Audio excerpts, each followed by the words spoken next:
Piece control is the most important concept to learn in Fortnite. I'm going to explain what piece control is and how you can take your gameplay from a beginner to a pro level and become a piece control master. What is piece control and why is it so essential? Piece control means controlling and claiming the builds around your opponent, giving you the upper hand in a fight. A simple way to explain this is the pieces are the builds and the control comes down to which player owns those builds. A great example of this is taking a wall from another player or placing a cone in someone's box.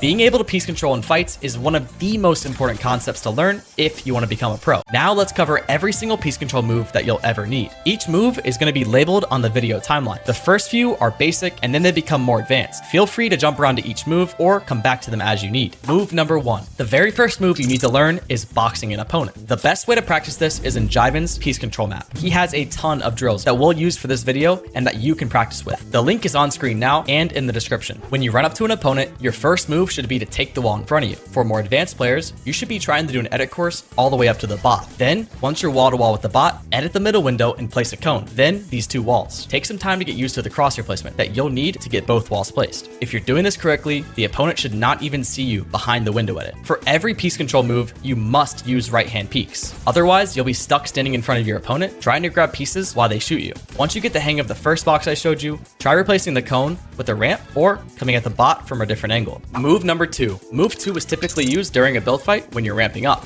You place a cone over their head to stop them. Then you place a wall on the side. You can either edit and go for a shot or place 2 more walls to full piece the opponent. For this drill, you really want to use the reach of the cone to its fullest. See how you can cone off the opponent from a full box away. You need to have good crosshair placement in order to place the cone correctly, but once you get used to it, it'll become natural. Practice this scenario from both sides and get used to the build combinations until you are fluid with it. I use this all the time in fights. Move number 3. Move 3 is piecing from above. You'll use this a ton during box fights, and it has a ton of different combos off of it. Let's start with just the cone and floor. Place the cone over the opponent, then the floor. Double edit and take a shot. Simple enough, right? Now, add in a wall and edit through that before placing the cone and floor. Placing the wall is a good habit to get into because the first reaction of your opponent when you open the double edit will be to shoot you or to try to grab that wall. The last variation I want to show you is for when you get top pieces and you see the enemy trying to leave the box. So you grab the top, double edit, and swing your walls around the enemy. It's a little awkward at first to try to find the right crosshair placement to grab the walls, but take it slow and focus on minimizing your movements to get the walls. This move makes for great clips when you double edit down and make your friend sniff walls while he's trying to escape.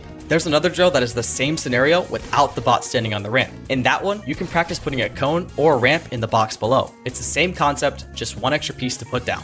Move number 4. Move 4 is from below. Start with ramping up to the bot. Place a cone over your head and edit through it, then immediately place the wall. As you go to place the wall, you want to move to your left and edit the middle window and do the same basic box we learned earlier. You'll need to be right up against the wall in order to get the bottom cone down. Then you know the rest. You can always add the floor above your first cone for extra protection and a counter piece. Plus, we can do several variations against an enemy above. You can go to either side and ramp up, then wall off the opponent and create your basic box. Or even practice ramping up, placing the wall and coning above the bot to get a double edit down. As you can see, there's a ton of options here. What you'll use in game will be determined by your in-game scenario, but it's good for you to get practice using all these variants. Those were the basics. Now, let's ramp it up a little bit.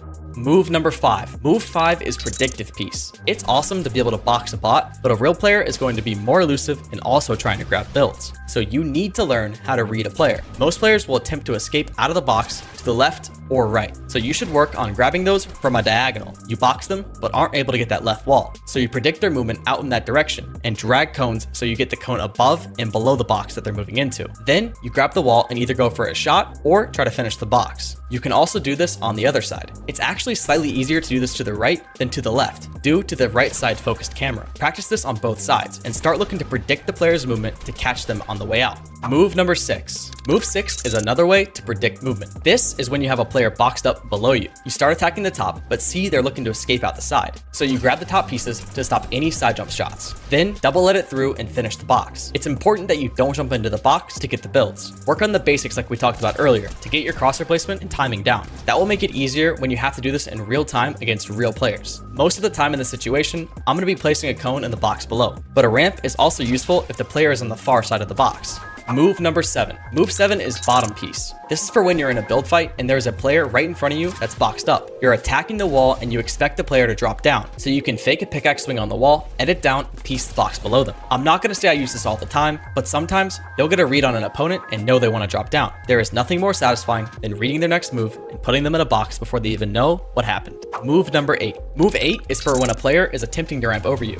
You're either a box below the ramp or diagonally below them. In this scenario, when they place the ramp, you're going to want to jump up and place the cone above their head. Then quickly grab the walls around them. You'll need to be quick to take advantage of this and get on one of the walls you just claimed. With a quick edit and some nice movement, you can get a free shot off while the player is still figuring out what's going on. Often players will be able to quickly break a wall and get out of the box before you can take advantage. That's when the predictive piece control that we just talked about comes in handy. Read their movement and box them again. That's why it's important to practice these. You do not want to waste time thinking about what bind or build you're placing next. A true master will read their opponents and place builds immediately to box them.